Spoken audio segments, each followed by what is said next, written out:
Rodrigo Duterte and Hanalet Avancenia Love Story. Si Rodrigo Duterte, ang dating Pangulo ng Pilipinas, at si Hanalet Avancenia ay matagal nang magkasama bilang magpartner sa buhay. Bagamat hindi sila kasal, ang kanilang relasyon ay isa sa mga pinakakilalang love stories sa politika ng Pilipinas. Si Sheleto Hanalet Avancenia ay isang dating beauty queen at nurse na nagtrabaho sa Estados Unidos bago bumalik sa Pilipinas.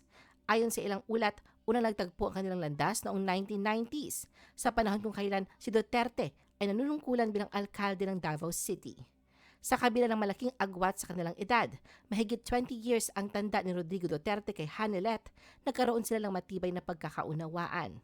Naging bunga na kanilang pagmamahalan si Veronica Kitty Duterte, na naging kilala rin sa publiko bilang bunsong anak ni Rodrigo Duterte. Ayon sa mga malapit sa kanila, si Hanalet ang naging tahimik na suporta ni Duterte sa likod ng kanyang matagumpay na karera sa politika. Sa kabila ng mga kontrobersyang hinarap ni Rodrigo Duterte bilang politiko, nanatili si Hanalet sa kanyang tabi bilang isang maaasahang katuwang sa buhay.